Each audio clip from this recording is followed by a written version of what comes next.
એક જગ્યાએ પ્રોગ્રામમાં ગયો ને ભાઈ, એટલે ભાઈ મને કીધું, મને કે પેલા તમે કાંઈ આ ગળડન ફળડન કર્યા વગર ડાયરેક્ટ ચાલુ કરી દેતા હો તો. મેં કીધું ભાઈ એવું ન હોય, અમારે સ્તુતિ થઈ જાય મનોમન. આમાં ઘણા એવા ઓડિયન્સમાં માણસો બેઠા હોય કે અમારે હારે અમે જે શ્લોક બોલીએ બોલતા પણ હોય છે. પેલા પ્રાર્થના અને પછી એની પ્રેરણા થાય ને એ પછી અહીંથી શરૂ થાય. અમારું જામ્યું જામે નહીં, આપણે કહીએ એવું કોઈ દી ન થાય. હમણાં ભૂરો મારી પાસે આવ્યો, મારો મિત્ર ભૂરો, મને કે માયાભાઈ મારા બાપામાં દશરથ રાજામાં કાંઈ ફેર નહીં. લે અરે મેં કીધું ક્યાં તારા બાપા, ક્યાં મહારાજ દશરથ? મને કે હા હા કાંઈ ફેર નહીં. કઈ રીતે? મને કે દશરથ રાજાની ઈચ્છા એવી હતી, એ થાહે જનરેટરમાં ડીઝલ ખૂટ્યું બપોરનું હાલે છે, એ આગળ પાછું શરૂ થઈ જાય. તમે અહીંયા હું તો દેખાવ છું ને બસ યાર. અને આમ તો અમારા બહુ મોટા સિટીમાં મુંબઈમાં ને એમાં હોલમાં પ્રોગ્રામ હોય ને એ આમ જ હોય. ઓડિયોસમાં લાઈટ ન હોય ને અમે જાણે કેમ આમ રેકોર્ડિંગમાં બેઠા હોય. આખું બંધ કરીને મીંદડી દૂધ પીતી હોય ને એવું લાગે, પણ એ જો થઈ ગઈ પાછી, એમાં કઈ વાર લાગે જ નહીં. એટલે મેં ભૂરાને કીધું, મેં કીધું ભાઈ ક્યાં તારા બાપા, ક્યાં મહારાજ દશરથ, જગત આખાનો બાપ રાઘવ, એના પિતા? મને કે એમ વાત નથી. મેં કે તો? મને કે બેયની ઈચ્છા ન પૂરી થઈ. મને કે કઈ રીતે? મને કે રામની ઈચ્છા એવી હતી કે દશરથ રાજાની ઈચ્છા એવી હતી કે રામ ગાદીએ બેહે, અને મારા બાપાની ઈચ્છા એવી હતી કે ભૂરો ભણવા બેહે.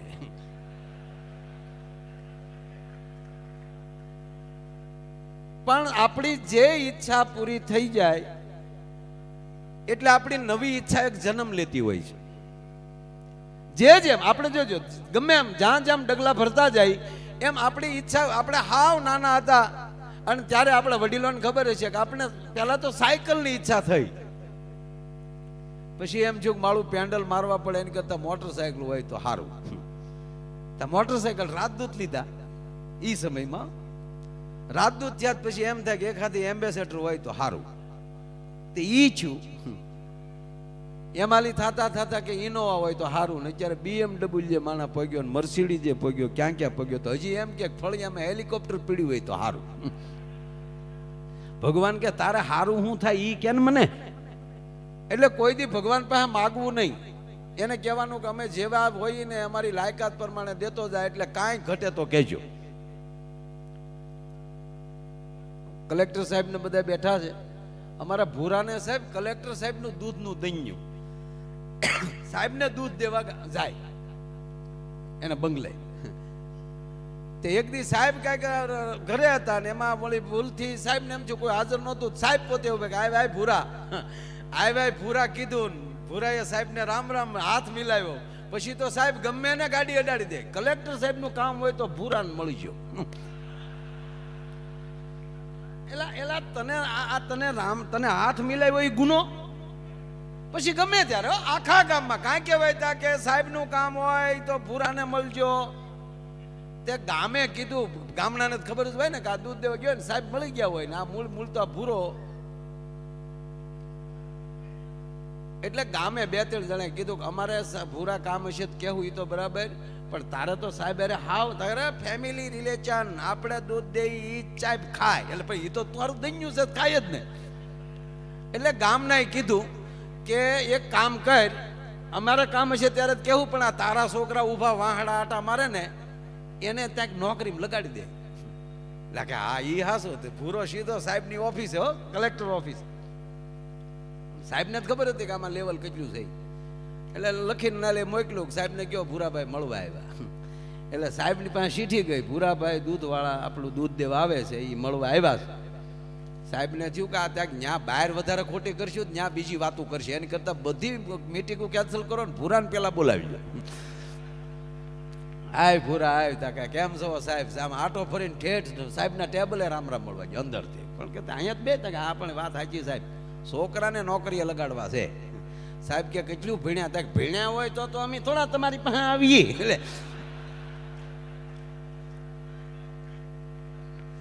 સાહેબ કે પણ ભણ્યા વગર થોડી નોકરી મળે. તાકે તો સાહેબ એક કામ કરો, હું 10 ભણેલો સૌ, આપણું ગમે ત્યાં ગોઠવો. તમારા કેટલા વર્ષ થયા? તા કે 49. તા કે ઈ 30 વર્ષ સુધી નોકરી મળે ભૂરાભાઈ, 49 નોકરી ન મળે, 49 પેન્શન મળે. તા તો પેન્શન આપો. સાહેબ કે પણ નોકરી કરી હોય તો પેન્શન મળે ને. હા, ભૂરો ઊભી બજારે ખીજાતો ગયો, નોકરીઓ નથી દેવી ને પેન્શન નથી દેવા. સમજણ વગરનું જીવવું ભલે જીવો વરસ 1000, સમજીને જીવો ઘડી એક તો સમજો બેડો પાર. માણસમાં સમજણ છે ને એ જ મોટામાં મોટી વસ્તુ છે. અને આવો એક ભવ્યથી ભવ્ય કાર્યક્રમ, હું નથી માનતો કે કોઈ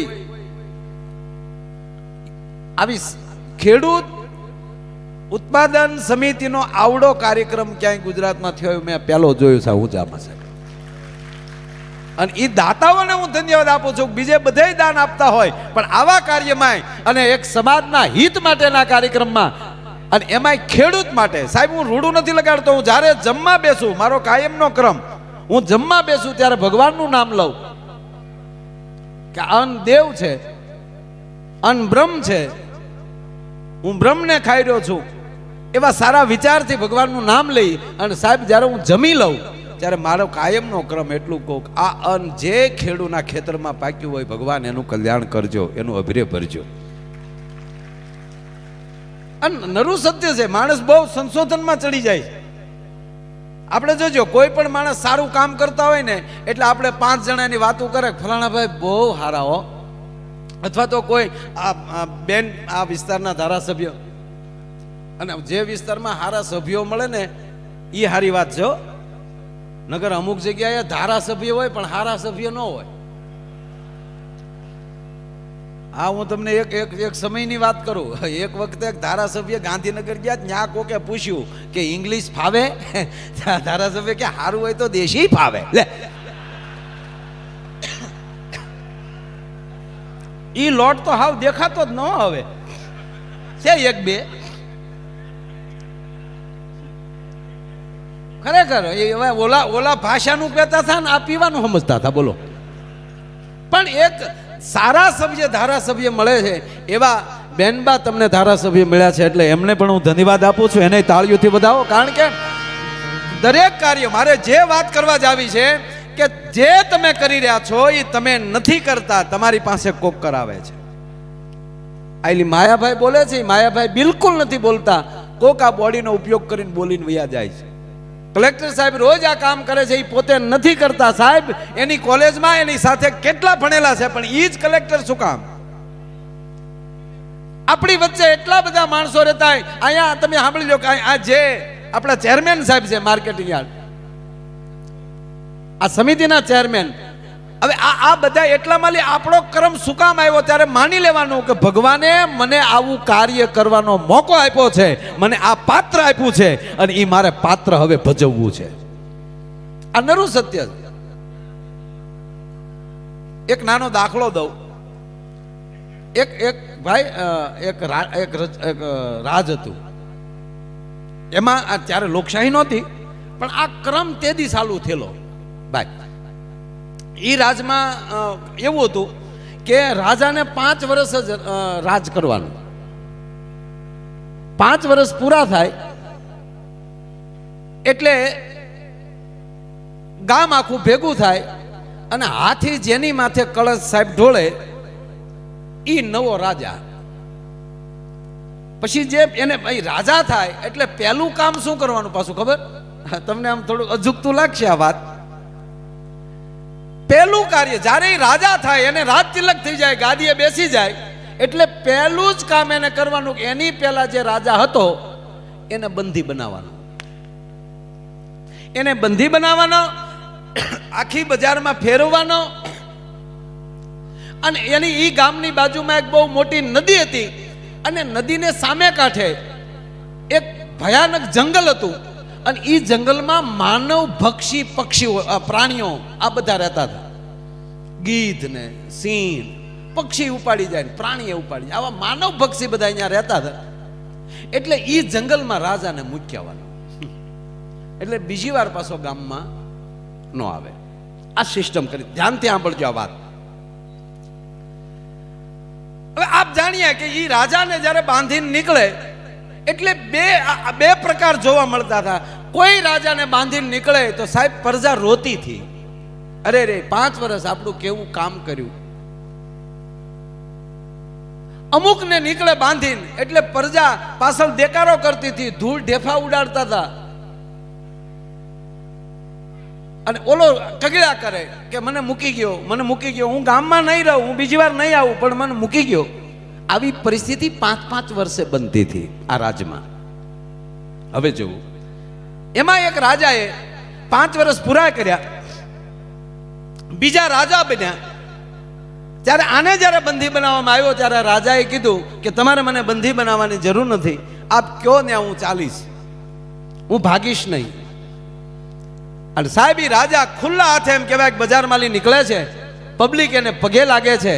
અરે રે દેવ જેવો રાજા, આપણું કેટલું કામ કરેલું.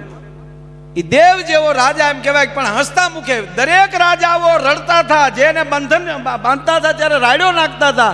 આ એક પહેલો એવો રાજા હતો કે હસતો હતો, પબ્લિકનું અભિવાદન સ્વીકારતો જતો હતો. પ્રજાને દુઃખ હતું, કરે રે આ રાજાને હમણાં જંગલમાં મૂક્યા આવશે, અલાવો દેવ જેવો રાજા આપણે ગુમાવશું. પણ રાજાના મોઢા ઉપર સાહેબ કડકસલી નહોતી. ગામને આશ્ચર્ય, રાજા જે નવો બન્યો એને આશ્ચર્ય કે આ પેલો એવો માણસ છે કે હસતો હસતો જાય છે, એને મોતની જરા પણ બીક નથી. બીજા પૂછે તો ટૂંકો જવાબ આપી દે કે હારું જીવ્યો છે ને, જગતમાં લીવ્યો જાય, તમારા હૃદયમાંથી જવાનો કે નહીં, તક તો એનું મને ગૌરવ છે.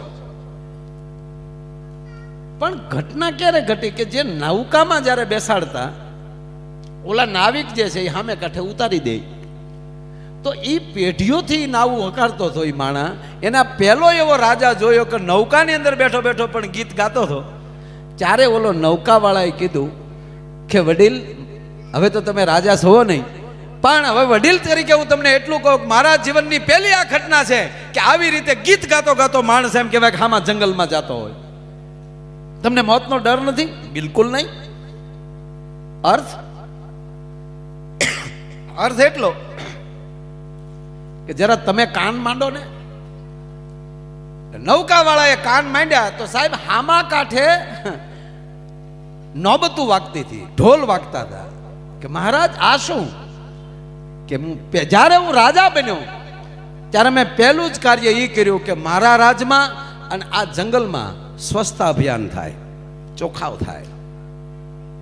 એટલે જંગલ પણ ચોખ્ખું કર્યું, મારું નગર પણ ચોખ્ખું કર્યું, અહીંયા ઉદ્યોગો લાવ્યા, મેં સામામાં એક આખું નગર વસાવ્યું, બહારથી માણસોને લાવ્યો અને એવા ભણેલ ગલેલ માણસોનું આખું મેં નગર તૈયાર કર્યું, ત્યાં ઉદ્યોગ લાવ્યો.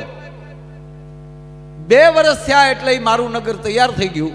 3 વર્ષે અત્યારે એટલું બધું ઉત્પાદન કરે છે કે ઈ પ્રજાને એમ છે કે 5-5 વર્ષથી આપણે આ નગરમાં રહી છીએ, પણ આપણો રાજા આવ્યો નહીં. અને આજ ઈ માણસોને મારી વાત છે કે આપણો રાજા આવી રહ્યો છે, આપણો રાજા આવી રહ્યો છે.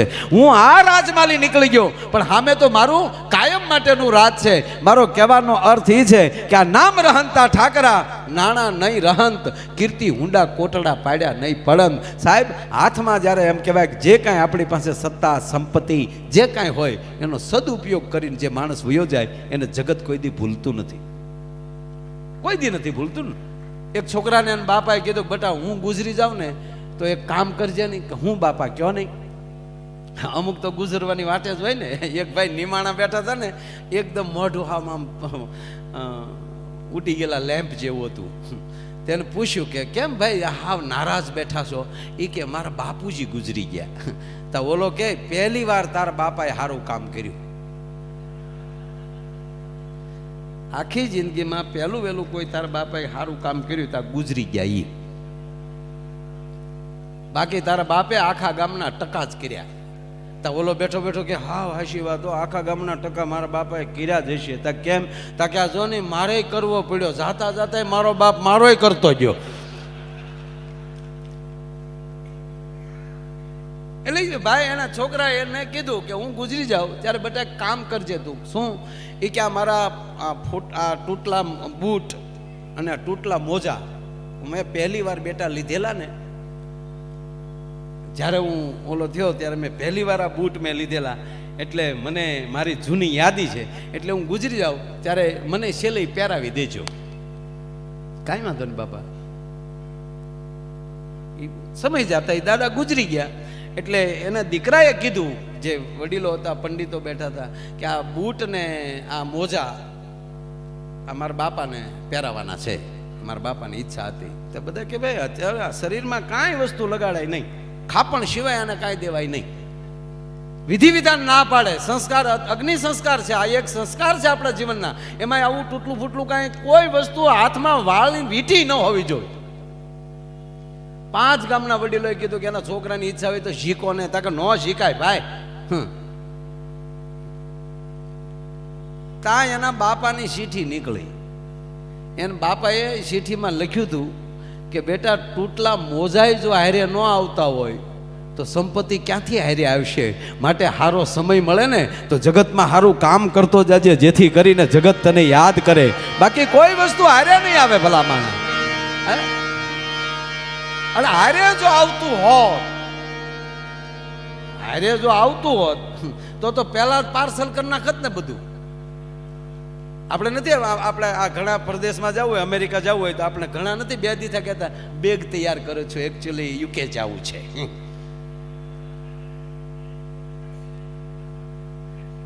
તો આ તમને લાગે છે અહીંયા હારે લઈ જવાતું હોત તો આ 5-5 વર્ષ અગાઉ શરૂ કરી દે.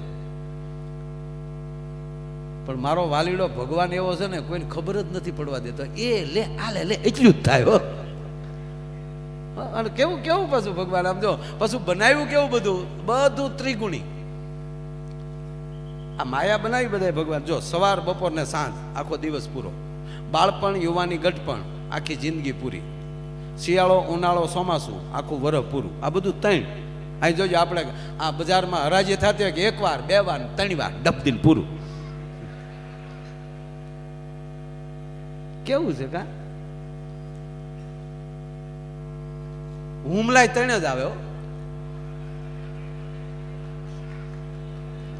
એક બેન એ આલે લે અને પાછું ગામ વાતો કરે. અમારે અરે ચા પીતા હતા, ચા ગરમ હતી તો એ ઠરી ગયા. ખરેખર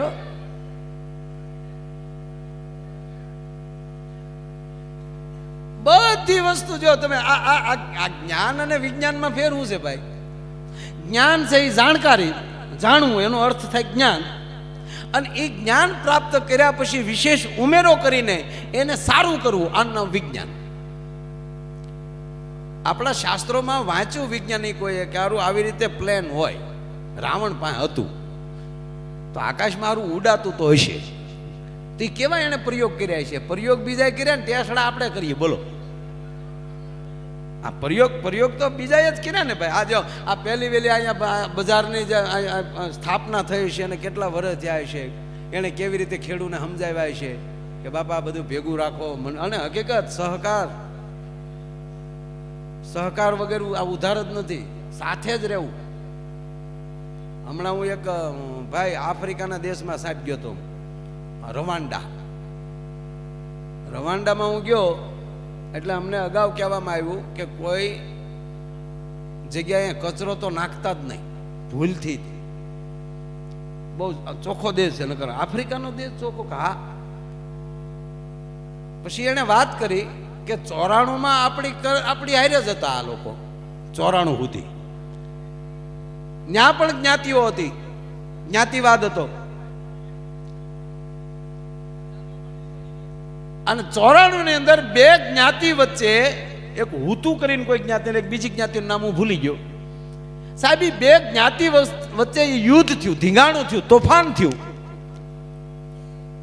અને આખા દેશમાં એમ કહેવાય ખબર પડી કે આ 2 કોમ બાંધે છે. ઈ તાલુકામાં, ઈ ગામમાં 2 કોમો મળે બાંધવા. સાહેબ 100 દિવસ, 94 ની જ વાત કરું છું, વધારે નહીં.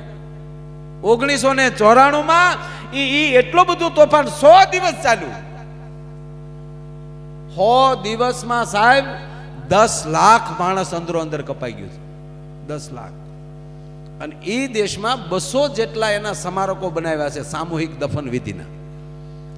અને એ કાળના જે વડાપ્રધાન હતા, હજી ઇનાઈ છે, એ માણસે એ દેશમાં લઈ જ્ઞાતિ જ નાબૂદ કરી નાખી કે જેને રહેવું હોય એ રવાંડી તરીકે રહ્યો.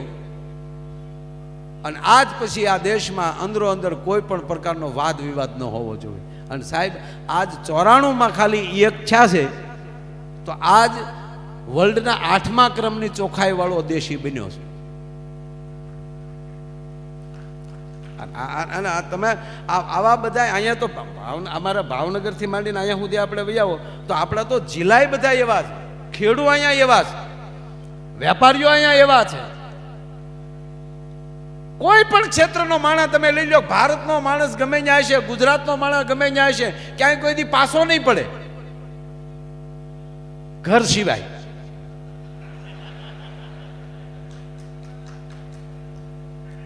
હવે તમે જો મેં ઘર સિવાય કીધું તો બધાએ તાળીઓ પાડી. એનું કારણ એ છે કે ઘરે પણ આપણી માતા હોય એટલી હોશિયાર છે સાહેબ. હા, આ દેશ તો માતૃત્વનો દેશ છે ને. આ એક જ ભારત એવો દેશ છે કે જ્યાં શક્તિની પૂજા થાય છે. અને જે પુરુષ કોણ, આ પુરુષ કોણ મોટો? જેના ઘરમાં સ્ત્રી, જેની મજબૂત તાકાત, ઈ પુરુષ મોટો. જેની અર્ધાંગના મોટી, એના વિચાર મોટા, ઈ મોટો. આ ભોળાનાથ મોટા શું કામ કહેવાય બધાય કરતા? કારણ કે ઉમા એની બાજુમાં બેઠી છે. ભવાની વિવાદે વિષાદે પ્રમાદે પ્રવાસે જલેશાનલે પર્વત શત્રુ મધ્ય યારાયણે ચારાયણે સદામાં પ્રપાહી ગતિસ્તમ ગતિસ્તમ તમે કા ભવાની. કારણ કે બાજુમાં ભવાની બેઠી છે, ઉમા બેઠી છે. તમામ શક્તિઓમાં પ્રથમ કોઈ નામ હોય તો ઉમા છે. હિમાચલમાં ભગવતી જ્યારે એમ કહેવાય કે યજ્ઞમાં જ્યારે સતીએ પડતું મૂક્યું અને બીજો જન્મ જ્યારે હિમાલયના ઘરે લીધો ત્યારે જન્મની સાથે કોઈ નામ હોય તો ઉમા. અને મહાદેવે વધારે એના મુખેથી નામ લીધું હોય તો ઉમા. જ્યારે જ્યારે પાર્વતીને બોલાવવાનું થયું, પાર્વતી તો તપ કર્યા પછી નામ આવ્યું, પણ બાલ્ય અવસ્થામાં નામ હતું ઉમા.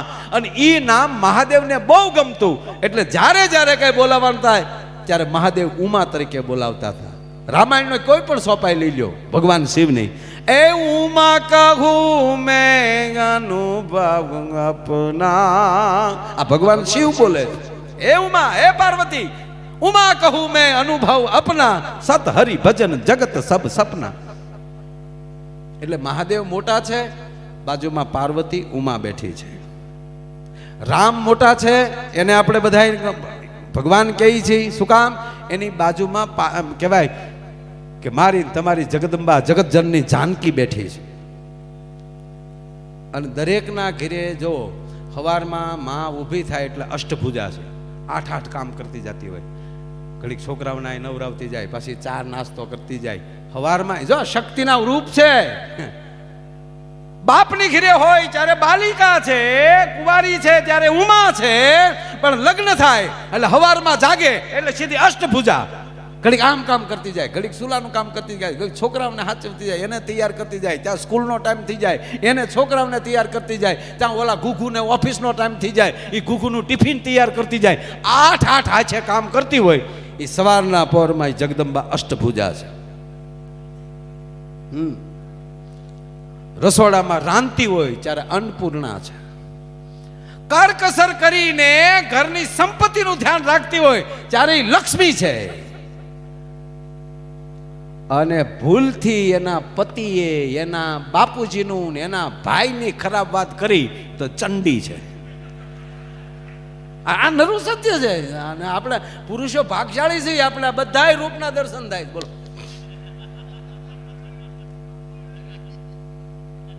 રામ મહાન છે, તેના ઘરમાં માં જાનકી બેઠી છે. ભગવાન કૃષ્ણ મોટા છે તો બાજુમાં વામ ભાગે રાણી રાધિકા બિરાજે છે.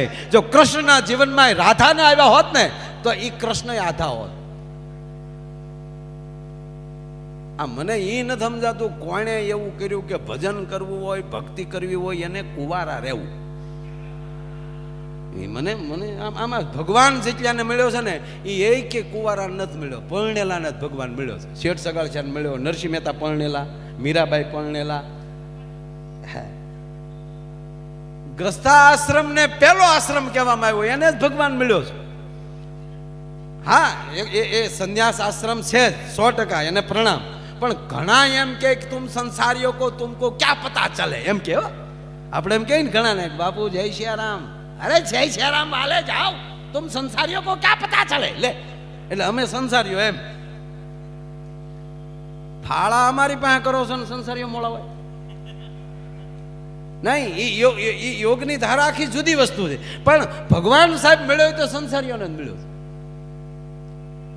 એ વાત 100%. જેના મૂળ વાત ઉપર આવું સાહેબ કે જેના ઘરમાં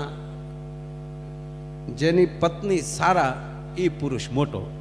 એટલે હંમેશા મોટા પુરુષો જ્યારે પોતાની પ્રગતિ વિશે જ્યારે ભાષણ કરતા હોય ત્યારે અવશ્ય એના પત્નીનું નામ લે કે મને જો આવી પત્ની ન મળી હોત તો હું આ કાર્યક્ષેત્રમાં સફળ ન થયો હોત. રામની ઘરે માં જાનકી જો આવી રીતે રહ્યા અને 14 વર્ષ વનમાં હાલ્યા, આખી રામાયણમાં કઈ જગ્યાએ સાહેબ રામનું ખરાબ બોલ્યા કયો? ઈ નહીં, પણ 5 પાંડવોએ દ્રૌપદીને જુઠ્ઠુમાં હારી ગયા અને જુઠ્ઠુમાં હાર્યા પછી ઘણા મહાભારતના પ્રસંગોમાં માણસો વાતો કરે કે ભીષ્મ બેઠા છે તોય કોઈ અટકાવતા નથી. નહીં ભાઈ, હારી ચૂક્યા છે. પણ દ્રૌપદીનો પ્રશ્ન એટલો જ હતો કે હું ભીષ્મને પ્રશ્ન કરું છું કે પાંડવો મારા પતિ પેલા હરાણા કે હું? કે તમારા પતિ. મારા પતિ હારી ગયા અને તમારા શું કહેવાય? તા કે ગુલામ. તા કે દ્રૌપદીનો પ્રશ્ન એ છે, હું તો ત્યારે જુઠ્ઠુમાં મુકાણી નહોતી ને કે નહીં? તો હું જુઠ્ઠુમાં નહોતી મુકાણી, મને નહોતા હાર્યા ત્યારે હું હતી? તા કે હસ્તિનાપુરની પુત્રવધુ. તા કે દાદા ભીષ્મ મને જવાબ દે કે તમારા હસ્તિનાપુરના ગુલામો તમારી પુત્રવધુઓને દાવમાં મૂકી શકે? અને વિદુર ઉભા થઈને વયા ગયા થા, તું સાચી છો બેટા. અને જેના ધણીએ જુગારમાં હારી ગયા હોય અને એને જ્યારે મુક્ત કરવામાં આવે એને એમ કે દ્રૌપદી દીકરી ધૃતરાષ્ટ્ર અને ગાંધારી અને દાદો ભીષ્મ ત્રણેય એમ કહે છે કે તું માગી લે, તારે શું જોવે? હસ્તિનાપુરની ગાદી આપી દે બેટા, પણ તું શ્રાપ ના આપતી. સાવધાન દીકરી, માગ, તારે શું જોવે? સાંભળજો, મારા ભારત વર્ષની ગરિમા હું છે એ કહું છું તમને. તો દ્રૌપદી બધું માગી શકતી હતી. અને જેના ધણીએ દાવમાં મૂકી દીધી હોય એ પતિ ઉપર ક્રોધ ન ચડ્યો હોય, પણ બિલકુલ નહીં. પહેલું વહેલું જો કઈ દ્રૌપદીએ માગ્યું હોય ને તો ધૃતરાષ્ટ્રને ગાંધારી સામે હાથ જોડી અને ભારત વર્ષની દ્રૌપદી એટલું બોલી હતી કે પહેલા મારા પતિને છૂટા કરો, એને ગુલામમાલી મુક્ત કરો. આ નિયમી છે સાહેબ. જેના જો હારા હોય તો જ તે ઘરે મહેમાન લઈ જવાય ને. એક ભાઈ ઘરે ફોન કર્યો, 5 મહેમાન લઈને આવું છું, રસોઈ તૈયાર રાખજો. તો હામેલી ઝીણા અવાજમાં જવાબ આવ્યો, એ સુવિધા આપકે ટેલિફોન में उपलब्ध नहीं है. હા, એટલે આપણે અહીંયા જો ભાઈ આ મહેમાન પ્રથા તો ઘરે રાંધવા વાળા હોય તો જ મહેમાન આવે ને. આપણા ઘરે રાંધી શકતા હોય તો જ મહેમાનની પ્રથા હોય ને. કયો ઘર એવું હોય કે ત્યાં મહેમાન ન આવતા હોય? મને કયો. આવો ફોનમાં જવાબ દેનારા હોય ત્યાં મહેમાન ન આવે. તો આપણું ગુજરાત છે ને એ આશરાનું ભરેલું છે, મહેમાનોનું ભરેલું છે. એક ભાઈની ઘરે રાતે 12 વાગે મહેમાન આવ્યો. જોજો, રાતે 12 વાગે મહેમાન આવ્યો, ડોરવેલ દબાવ્યો, ગરધણીયા દરવાજો ખોલ્યો. પછી તો વંચિતા મહેમાન આવે એટલે તો ધરારામાં પરાણે એર હોસ્ટેસ જેમ દાંત કાઢે એમ જ કાઢવાના. એટલે ગરધણી મળ્યો દાંત, ઓહો પધારો પધારો પધારો, બહુ સરસ, બહુ મજા આવી લ્યો, કેદું ના રાહ જોતા હતા. મને થતું જ તું સવારમાં તમને ફોન કરવાનો જ હતો કે કેમ હમણાં નથી આવતા. બોલો કે હું પહેલી વાર આવ્યો, હું તું ફોનમાં વાત કરું, હું તો પહેલી વાર આવ્યો તારા ઘરે. સારું સારું, બેસો બેસો. પાણી પાયું. પછી ગરધણીને એવું થયું કે ત્યારે 12 વાગે આવ્યો તો થોડો જીમ્યા વગેરે આવ્યો હોય. આમ ખાલી કહેવા પૂરતો કે મિત્ર જમવાનું કેમ છે? બોલો કે બાકી બાકી કીધું, ઢીલો પીડ્યો. 12 વાગ્યા બાકી. બિચારાનું નહોતું હાલતું, કાંઈ કરી. પણ હિંમત શું આવી ખબર કે મહેમાનની હાજરીમાં થોડી કાંઈ કહેશે મને, એટલે અવાજ કર્યો, સાંભળો છો? હા સાંભળું છું, બોલો શું છે? જાગો છો? જાગતી હોવ તો જ બોલતી હોવ ને, નકર મારું ભૂત બોલે કાંઈ? એક ભાઈએ તો એની પત્નીનું નામ ગૂગલ રાખ્યું, કે કોકે પૂછ્યું તમે ગૂગલ કેમ રાખ્યું? તા કે એક પ્રશ્ન પૂછું ને 100 જવાબ આપે.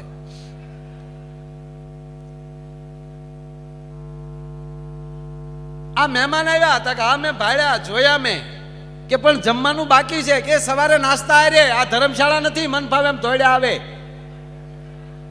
અરે કે પણ મારો મિત્ર, તમારો મિત્ર હોય તો સવારે નાસ્તો ન કરે, અત્યારે ન જમે તો શું ગુજરી જશે? હવે મહેમાન સાંભળે એમ ઝપટ બોલે, બોલે ને લાઈટ જાય ને આવે, લાઈટ જાય ને આવે. અરે પણ તું સમજે છો હું ખોટું ખોટું નથી કેતો, હકીકત આવ્યા છે. બિચારો મજાક નથી કરતો, સાંભળ, હકીકત આવ્યા છે. કે પણ હકીકત મેં જોયા જ છે. એ હવારે નાસ્તા રે, કે પણ ભૂખ્યા થોડા સુવે, એનો બાપે હુવે. હવે મહેમાનના બાપ સુધી વાત ગઈ હો, અને પછી તો ગરદડીને પગથી માથે ને માથેથી રહેમાન ગઈ. મારા મિત્રની હાજરીમાં મારું અપમાન ને મારા મહેમાનનું અપમાન, ઊભી રહેજે એમ કરી મારવા દોટ દીધી. મારવા જ્યાં દોટ દીધી ને, ત્યાં ગરદણી જે મહેમાન હતો ને બહુ હોશિયાર હતો, એને પકડી લીધો. અને આપણા પુરુષના મીટર નોખા છે, કોઈ પકડે ને એમ ડબલ થાય. જોજો કોઈ કોઈ કોઈ પુરુષ આમ રોડ ઉપર અમુક કોક જો બાંધતા હોય તો પકડી રાખશે ને તો ખીચા ફાડી નાખશે. મૂકી દે, મૂકી દે. પછી તમે એને મૂકી દો ને તો ઢીલો પડી જાય, પછી ઊભો પકડે, હવે આવી જાય આબુ રોડ બાજુ. હવે આગળ જ પકડ્યો નતો માનતો, એમ મહેમાન હોશિયાર, એને પકડ્યો ને ગરદણી ડબલ થયો. રહેવા દે મિત્ર, રહેવા દે. ઓલો કે ના ના ના કરતા બે રૂમમાં જ્યાં બેન બેઠા હતા ત્યાં જઈને ઓલા એના પતિએ એક ઠપાટ મૂકી અને લાઈટ ગઈ. 15 મિનિટ પછી લાઈટ આવી. ત્યારે ખૂણામાં બેઠા બેઠા બેન રડતા હતા ને એટલું જ બોલ્યા કે કોઈ દી નહીં, રાત પહેલી વાર તમારી સામે બોલી, એમાં 15 ધોલ ને 2 પાટું મારી લીધી. બોલો કે મેં તો એક જ મારી. બાકીની ઝપટ મહેમાન અંધારામાં ઝપટ બોલાવી ગયો. બોલો હવે આ ઘીરે આવીને પાટા મારી જાય ને મહેમાન કહેવાય કે માવઠા કહેવાય? નહીં, સમજણ વહેલી આવે તો બહુ મજા આવે સાહેબ. અમે કાલે જ હું જુનાગઢ હતો, ગીરમાં હું બહુ ફરું, મને મજા આવે. જો તમે જો એક સમય કેવો હોય છે, આ વર્ષો પહેલા એક વડીલને અરીસો જડ્યો. એક વડીલને અરીસો જડ્યો એક ભાઈને. હવે એને ખરેખર કોઈ દી જોયેલો જ નહીં કે આને અરીસો કહેવાય, કોઈ દી જોયેલો જ નહીં. એને પોતે બતાવી એ ખબર નહીં. આ વર્ષો પહેલાની વાતો, પહેલો વહેલો અરીસો, એને ખબર જ નહોતી કે હું પોતે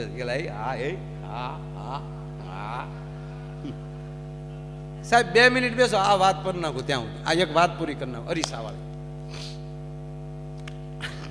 સોરી હો, અરીસો જડ્યો.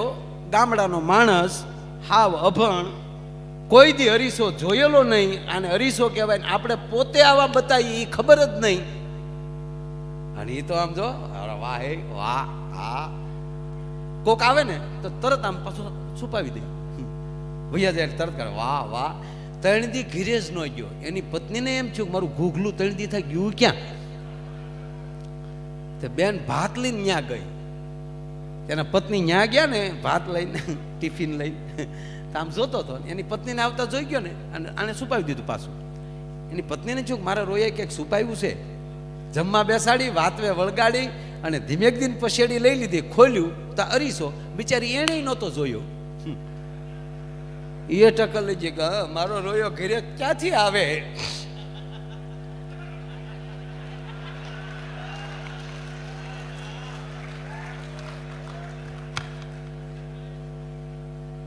અને એને જે અરીસા સામે ખીજાણીઓ, શિબલી કોકના ઘરમાં આવું ન કરાય.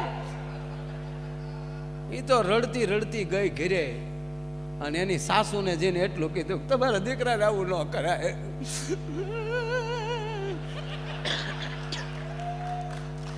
એના સાસુએ કીધું શું મારા દીકરા કર્યું? તમારા દીકરાને આવું ન કરાય.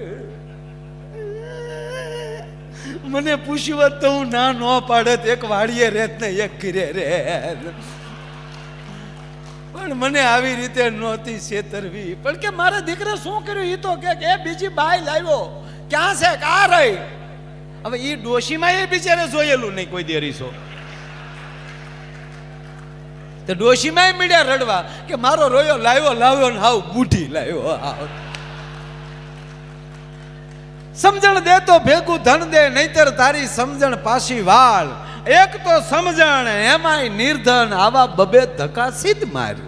બસ સમજણ આવી જાય જો. અને છેલ્લી વાત એક જ મિનિટ કહી, મારે ભાઈને આપણે પ્રોગ્રામ ચાલુ જ નથી કર્યો, ગણપતિ બાકી છે.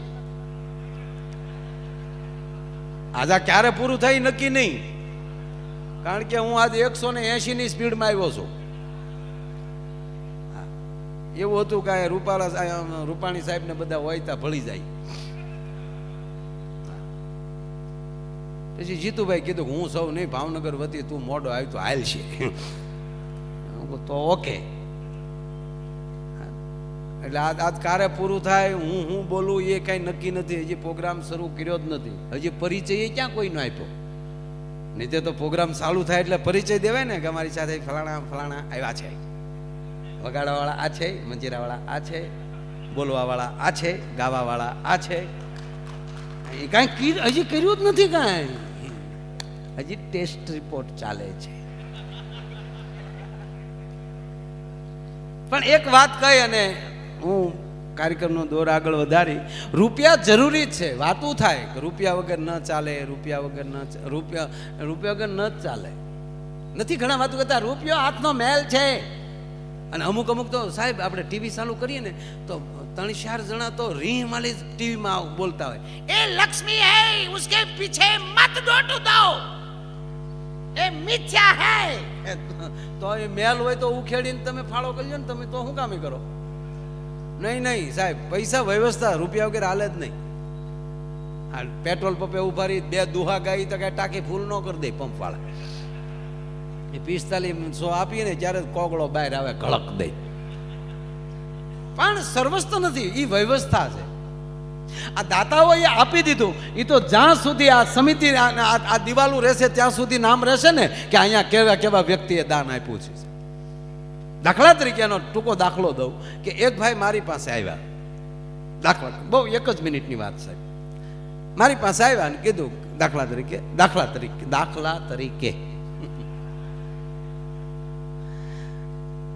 આ દાત, ટૂંકું નામ દાત, દાખલા તરીકે દાત, જીભની વાત નથી, દાત. મારી પાસે આવ્યા અને કીધું માયાભાઈ પ્રોગ્રામ રાખવો છે. તારીખ નક્કી થઈ ગઈ, પાકું થઈ ગયું. એટલે એ કે આલ્યો આ એડવાન્સમાં આ ₹1,00,000. એ ₹1,00,000 મને એડવાન્સમાં દેતા ગયા. જો રૂપિયો કેવું કામ કરે. ₹1,00,000 જેવા મારી પાસે આવ્યા એટલે તબલામાં સંગત આપે છે અમારો મુકેશ બારોટ, તાળીઓના ગગડાટથી વધાવો.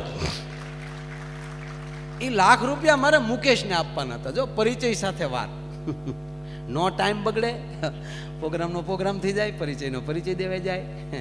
મોડું થાય ત્યારે આવું કરવાનું. પથારી કરવામાં પાગડવા તો હું ક્યારે. આ મુકેશ બારોટ બહુ સારા તબલા વગાડે છે. કોઈ સ્ટેજના એવા કલાકાર નથી કે એની સાથે એને સંગત ના આપી હોય. એવો અમારો મુકેશ બારોટ. એ મારી પાસે ₹1,00,000 માગતો હતો. સાંભળજો વાતે સાંભળતા જજો. એ ₹1,00,000 મેં એને આપી દીધા. બરાબર. જેવા મેં ₹1,00,000 એને આપ્યા તો એણે આ બેન્જો માસ્ટર અમારો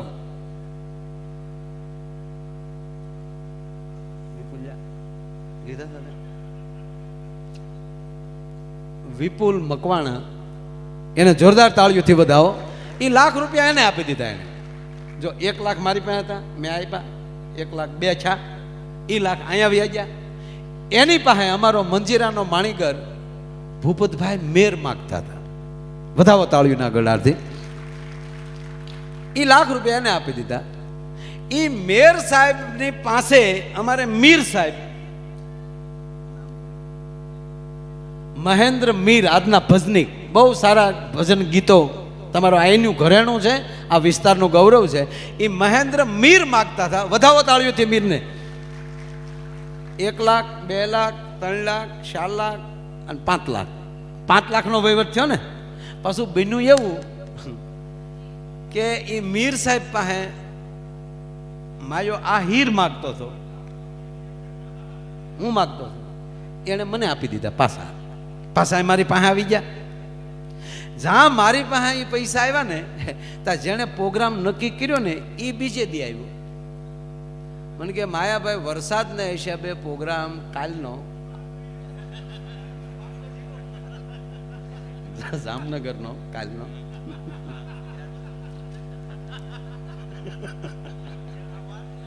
રાજી થઈ ગયા. બોલો, જેને એમ કહું કાલનો પ્રોગ્રામ કેન્સલ, તો એ અમારો સ્ટાફ એવો છે સાહેબ, રાજી થાય કે એ બાને ઘીરે રહેવા રહે. અત્યારે હજી મેસેજ આવ્યો છે તો અત્યારે મેસેજ આપી દીધો કાલનો પ્રોગ્રામ.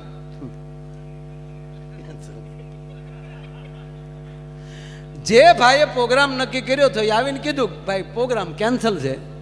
હવે એ લાખ રૂપિયા એ લઈને વયો ગયો. આમાં કોના ગયા સમજાય? 1 જ લાખ રૂપિયા એ આટો મારી લીધો સમાજમાં. અને કોના, અને એક મૂળ હિંમત નથી હાલતી કે ચેક કરવાની કે ચેકી નાખવાની. પણ જો માયાભાઈ પાસે જ્યારે અહીંયા આવ્યા એ ભેગા જ આવી સમિતિમાં દાનમાં આપી દીધા હોત તો સાહેબ આ સમિતિઓ રહે ત્યાં સુધી એમ કહેવાય કે નામ અમર થઈ જાત.